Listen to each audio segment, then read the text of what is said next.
Hello students, so welcome to the Vision Points on CBSE platform.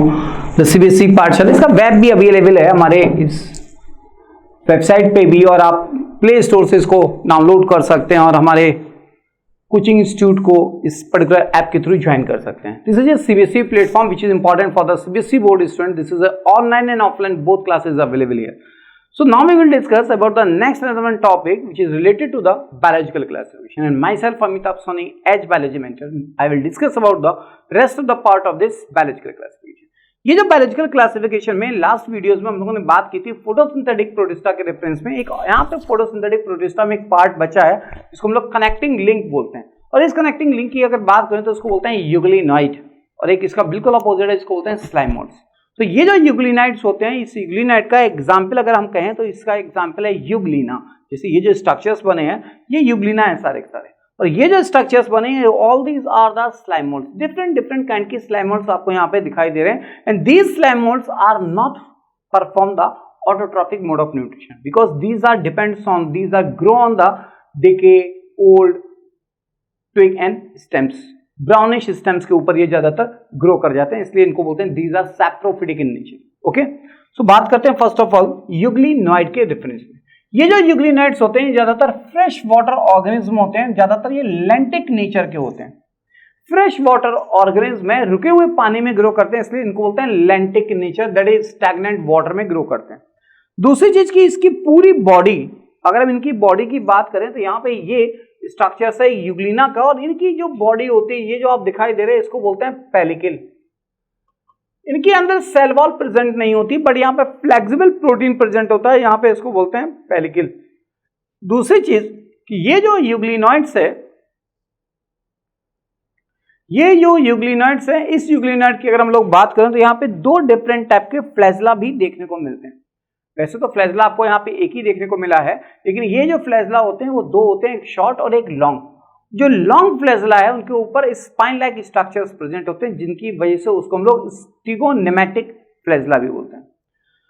ये mixotrophic mode of nutrition show करते हैं, क्योंकि in presence of light these are perform the phototrophic mode of nutrition, while in absence of light these perform the heterotrophic mode of nutrition. They use the organic decay matter, that's what is called saprophytes. तो यहाँ पे ये basically behave like a heterotroph or saprophyte, and in presence of the light they are act as autotrophs. That's why these are show mixotrophic mode of nutrition. ये जो Euglena होते हैं, Euglena के अंदर जो फोटोसिंथेटिक पिगमेंट है it is as similar as higher plant. इनके अंदर जो फोटोसिंथेटिक पिगमेंट होता है which are as similar as higher plant. जैसे कि हायर प्लांट के अंदर जो फोटोसिंथेटिक पिगमेंट होगा वो होता है chlorophyll A plus B plus beta carotene. यहाँ भी होगा chlorophyll A plus B plus beta carotene. ये A plus B plus beta carotene जो होता है ये यहाँ पे फोटोसिंथेटिक पिगमेंट है जो हमारे इस पर्टिकुलर यूग्लिना में हायर प्लांट की तरह देखने को मिलता है. दूसरी चीज यहाँ पे सेल वॉल नहीं होती, ये एनिमल कैरेक्टर है. यहाँ प्लांट सेल के भी कैरेक्टर्स होते हैं और एनिमल के भी कैरेक्टर होते हैं यहाँ पे, इसलिए इनको बोलते हैं it is A connecting link between the plant and animals. दूसरी इंपॉर्टेंट पॉइंट ये है कि यहाँ पे जो स्टोर्ड फूड मटेरियल होता है पैरामाइलम, इसको बोलते हैं पैरामाइलम. यहाँ पे पैरामाइलम स्टार्च, या कहना चाहिए कि यहाँ पे पैरामाइलम और fat as stored food material present होता है, and these paramylum are the modified starch. यहाँ पे stored food material starch modification होता है, उसको पैरामाइलम बोलते हैं. यहाँ पे photosynthetic pigment as similar as higher plant, that is as similar as higher plant यहाँ पे देखने को मिलते हैं फोटोसिंथेटिक पिगमेंट. दूसरी चीज की ये यूग्लिना, और इस यूग्लिना के अंदर ये जो आप देख रहे हैं दिस इज ए पेलिकल, और यहाँ पे ये है न्यूक्लियस, लार्ज न्यूक्लियस, और ये है stored polysaccharide which is from A photosynthesis जो बनते हैं. This is a stored polysaccharide जिसको आप कह सकते हैं पैरामाइलम. ये फोटो रिसेप्टर ऑर्गन है, इसको हम लोग आई स्टिग्मा बोलते हैं. इसको हम लोग क्या बोल सकते हैं, that is called as a eye stigma. इसको फोटो रिसेप्टर ऑर्गन भी बोलते हैं. And at the base of this, ये क्या है, फ्लैजला का बेस, यहाँ पे प्रेजेंट होते हैं कॉन्ट्रैक्टाइल वैक्यूल. तो ये जो है ये आपका कॉन्ट्रैक्टाइल वैक्यूल है जो ऑस्मो रेगुलेटरी में हेल्प करेगा. मैक्रोन्यूक्लियस है, और ये है आपका फ्लैजेला. ये दो डिफरेंट टाइप के फ्लैजला, एक शॉर्ट और एक कहना चाहिए लॉन्ग फ्लैजेला होते हैं। तो ये तो बात है एक नॉर्मल यूग्लिना के स्ट्रक्चर्स के रेफरेंस में। जैसे यहाँ देखिए लिखा है photosynthetic chloroplast are prominent feature in the typical euglena cell. Prominent कहना चाहिए प्रोमिनेंट ये फोटोसिंथेटिक क्लोरोप्लास्ट, मतलब यहाँ से इससे पहले जो आपने क्लोरोप्लास्ट देखा वो उतना प्रोमिनेंट नहीं था, यहाँ पे प्रोमिनेंट क्लोरोप्लास्ट होगा, double membrane bound cell organs है, photosynthetic in function and that's why these are perform the autotrophic mode of nutrition. Next important point ये है कि ये यूनिसेलर और हैप्लॉइड न्यूक्लियस जो होता है, इनके अलावा यहाँ पे कई अदर सेल ऑर्गन्स भी प्रेजेंट होते हैं, जैसे क्लोरोप्लास्ट, गोल्गी बॉडीज और कॉन्ट्रैक्टाइल वैक्यूल। ये जो कॉन्ट्रैक्टाइल वैक्यूल होंगे जो अभी मैंने आपको इस स्ट्रक्चर में दिखाया था, यहाँ पे कॉन्ट्रैक्टाइल वैक्यूल है, this is a contractile vacuole जो ऑस्मो रेगुलेटरी इन फंक्शन होते हैं। ये यूग्लिना जो होते हैं ज्यादातर इनके अंदर एसेक्सुअल रिप्रोडक्शन होता है, this asexual reproduction takes place by the longitudinal binary fission. तो यहाँ पे कह सकते हैं यहाँ पे लॉन्गिट्यूडनल बाइनरी फिशन देखने को मिलेगा। अनफेवरेबल कंडीशन में सिस्ट फॉर्मेशन भी देखने को मिलता है इस यूग्लिना के अंदर, मतलब यूग्लिना में एसेक्सुअल रिप्रोडक्शन देखने को मिलता है, सेक्सुअल रिप्रोडक्शन उतना की डिस्क्राइब नहीं है, अननोन है। और यहाँ पे जो एसेक्सुअल रिप्रोडक्शन है या तो सिस्ट बनेगी या लॉन्गिट्यूडनल बाइनरी फिशन देखने को मिलेगा। यहाँ पे इनका एग्जाम्पल अगर हम कहें तो इसमें एग्जाम्पल आपको याद रखना है Euglena, that is placed under the euglenoids. तो दिस इज अ फोटोसिंथेटिक प्रोटिस्टान में ये थर्ड एंड लास्ट एग्जाम्पल था। अब हम लोगों को बात करनी है उस पर्टिकुलर पार्ट की जिसको हम लोग बोलते हैं स्लाइम मोल्ड। अगर आप स्लाइम मोल्ड की बात करें तो ये आपका स्लाइम मोल्ड्स है। इससे पहले भी आपने कई सारे स्ट्रक्चर देखे, ये सारे के सारे ब्लैकिश स्ट्रक्चर जो है ये स्लाइम मोल्ड है। और ये जो स्लाइम मोल्ड होते हैं ये ज्यादातर डिकम्पोजर्स होते हैं एक तरह से। इनको हम लोग कई सारे साइंटिस्ट ने इनको अलग अलग तरीके से एक्सप्लेन किया, अंडर द जिम्नोमाइकोटा, अंडर द माइसीट्यूजोआ। क्यों? क्योंकि ये एक तरीके के नेकेड फंजाई हैं। ये स्लाइम मोल्ड है, स्लाइम का मतलब स्लिपरी, स्लाइम का मतलब स्लिपरी, मोल्ड मीन्स फंजाई, तो इनका नाम पड़ गया slime mould. And these are without cell wall. Fungal सेलुलोजी की सेल वॉल भी यहां नहीं होती, इसलिए स्लाइम मोल्ड के ऊपर सेल वॉल नहीं होती, लेकिन इनके जो स्पोर बनते हैं वो स्पोर के ऊपर ट्रू सेल वॉल प्रेजेंट होती है। ये जो स्लाइम मोल्ड्स हैं ये स्लाइम मोल्ड के अंदर ज्यादातर saprophytic, most of the slime moulds perform the saprophytic mode of nutrition. और ये स्लाइम मोल्ड दो टाइप के होते हैं, एक को हम लोग बोलते हैं ए सेल्यूलर और एक को बोलते हैं सेल्यूलर, सेल्यूलर स्लाइम मोल्ड और ए सेल्यूलर स्लाइम मोल्ड। हम लोगों को बात यहाँ बहुत ज्यादा डिटेल में नहीं करनी, क्योंकि आपके सीबीएसई बोर्ड में भी जस्ट शॉर्टकट में पूछा जा सकता है स्लाइम मोल्ड्स, और अगर ऑब्जेक्टिव आएगा तो स्लाइम मोल्ड से एक क्वेश्चन, दो क्वेश्चन पूछे जा सकते हैं। इनका जो ए सेल्यूलर और सेल्यूलर के में जो डिफरेंस है वो ज्यादातर इनकी मॉर्फोलॉजी में डिफरेंस है और इनके रिप्रोडक्शन में डिफरेंस है। ओके, यहाँ पे ये जो आप देख रहे हो ये आपके प्लाज्मोडियम नेकेड प्रोटोप्लास्ट होते हैं जो यहाँ पे सेल वॉल नहीं होती और डिप्लॉयड नेचर के होते हैं। जब ये बेसिकली फेवरेबल कंडीशन होगी तो यहाँ पे स्पोरोकार्प बनते हैं, और ये स्पोरोकार्प जो बनेंगे उनके अंदर मियोसिस से बनेंगे spore, and these spore having a wall, spore wall या सेल वॉल होगी, and these spore are spread और disperse by the water current.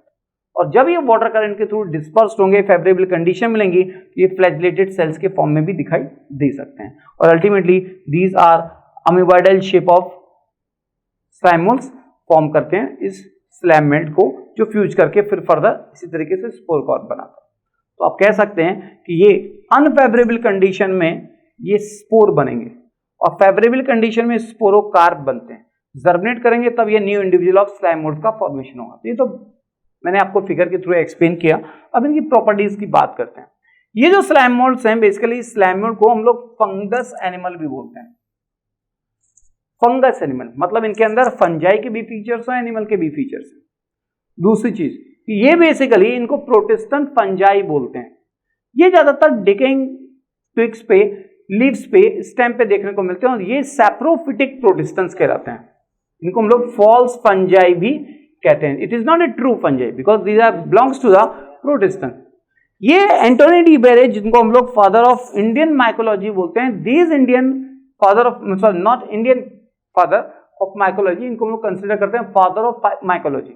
ये फादर ऑफ माइकोलॉजी जो एंटोनी डी बेरे हैं, एंटोनी डी बेरे ने इनको माइसीटीजुआ के अंदर प्लेस किया विद एनिमल, इसलिए इनको हम लोग फंगस एनिमल भी इंक्लूड करते हैं।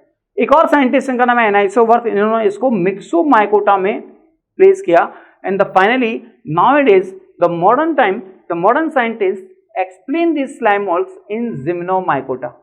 जिम्नो का मतलब होता है नेकेड और माइकोटा का मतलब होता है fungi. These are the naked fungi, okay, इसलिए प्लेस करते हैं जिम्नोमाइकोटा में।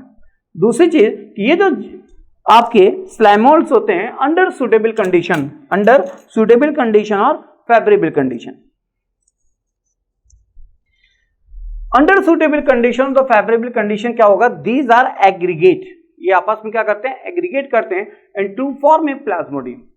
These are aggregate and to form a plasmodium, ये एग्रीगेट करके प्लाज्मोडियम का फॉर्मेशन करेंगे and these plasmodium are grow and spread over the several feet. ये जो प्लाज्मोडियम है, ये प्लाज्मोडियम ग्रो करेंगे बहुत कैंची दूरी तक और बहुत इनकी डिफरेंट ग्रोथ होती है। तो आप यही लिखा हुआ है, the aggregate to form a plasmodium which में grow and spread over the several feet, कई सारी फीट तक, कैंची सेवरल फीट तक these can be grow after aggregation. दूसरी चीज की, ये ड्यूरिंग द अनफेवरेबल कंडीशन ये प्लाज्मोडियम डिफरेंशिएट होकर के फ्रूटिंग बॉडीज का फॉर्मेशन करते हैं। अनफेवरेबल कंडीशन में these are form the fruiting bodies, जिसको हम लोग स्पोरोकार्प भी बोल सकते हैं, और उस फ्रूटिंग बॉडीज के अंदर स्पोर फॉर्मेशन होता है जो उनकी टिप पे बनते हैं। जैसे अभी आपने देखा ये प्लाज्मोडियम था जो बेसिकली कई फीट तक ग्रो कर सकता है और इनसे बनते हैं अंडर अनफेवरेबल कंडीशन, इनसे क्या बनते हैं, स्पोरोकार्प बनते हैं। और ये स्पोरोकार्प अगर ऐसे हैं, ये स्पोरोकार्प है तो इनके स्पोरोकार्प के टिप पे यहां पे क्या बनेंगे, ऐसे स्पोर्स बनते हैं। और ये जो स्पोर्स हैं, ये स्पोर इनकी टिप पे बनते हैं। दूसरी जगह these spore possess a true cell wall, यहां पे स्पोर्स के पास ट्रू सेल वॉल होती है। ज्यादातर ये जो स्पोर्स होते हैं वो एक्सट्रीमली रेजिस्टेंट होते हैं। ये स्पोर एक्सट्रीमली रेजिस्टेंट होते हैं जो कई साल तक सर्वाइव कर सकते हैं, इसलिए the spore are germinate under the favourable condition. Normally these spores are resistant and present in the dormant phase for several years. ये जो स्पोर है, ये ज्यादातर स्पोर के ऊपर सेलुलोजिक सेल वॉल प्रेजेंट होती है, इसलिए these are the characters of plant cell. इनके अंदर जब एडवर्स कंडीशन होंगी तब ये स्पोर्स बेसिकली वहां पे पड़े रहेंगे, और जब इनके पास फेवरेबल कंडीशन मिलेंगी, इनका डिस्पर्सल होगा एयर करंट के थ्रू, तो ये न्यू ऑफ स्प्रिंग का फॉर्मेशन करते हैं। These slime molds are reproduced asexually and sexually। यहाँ पे जो asexually और sexually रिप्रोडक्शन है, अगर सेक्सुअल प्रोडक्शन की बात करें, जैसे मैंने इनिशियली बोला कि स्लाइम मोल्ड जो होते हैं वो दो टाइप के होते हैं, एक एसेलुलर और एक सेलुलर। तो जो एसेलुलर स्लाइम मोल्ड्स हैं उनके अंदर isogamous type of sexual reproduction होता है। पहले भी बता चुके हैं आइसोगेमस का मतलब। आइसोगेमस का मतलब होगा कि यहाँ दो similar kind of gamete will participate in plasmogamy and karyogamy in meiosis. और अगर ये दोनों डिफरेंट टाइप के गैमीट एक जैसे नहीं है, दोनों गैमीट दो अलग अलग टाइप के हैं, तो उसको बोलते हैं एनाइसोगैमीट। और ये एनाइसोगैमीट जब पार्टिसिपेट करेंगे कैरियोगेमी और मेयोसिस में, तो अल्टीमेटली क्या होगा, वहां पे anisogamous type of sexual reproduction होगा। तो यहाँ पे sexual reproduction iso and anisogamous होता है, जो एसेलुलर और cellular type of slime mould के अंदर देखने को मिलता है। इसके बाद कुछ इंपॉर्टेंट पॉइंट बचे हैं। वैसे almost we have completed the protista as well as euglenoid. These slime molds are the connecting link between the plant, animal and fungi. यहाँ पे जो प्लांट, एनिमल और फंजाई की तरह जो स्ट्रक्चर्स देखने को मिलेंगे, आप फंजाई के लाइक स्ट्रक्चर्स जो मिलते हैं उनको कहते हैं फॉर्मेशन ऑफ फ्रूटिंग बॉडी। मतलब फ्रूटिंग बॉडीज का फॉर्मेशन मोस्टली फंजाई में होता है। ये तो फंगल कैरेक्टर्स हो गए। इनके अंदर सेल वॉल नहीं होती, ये एनिमल कैरेक्टर हो गया, क्योंकि यहाँ सेल वॉल नहीं होती। तो प्लाज्मोडियम विदाउट सेल वॉल। और यहां पे स्पोर के अंदर सेल वॉल होती है, it is a plant characteristic, इसलिए बोलते हैं कि these are having a connecting link between the plant, animal and fungi. So this is the some of the important features और the specific characteristics of slime mould. If you have any doubt और any queries, please contact this number and search on the website. So thank you so much in watching this video. Thank you.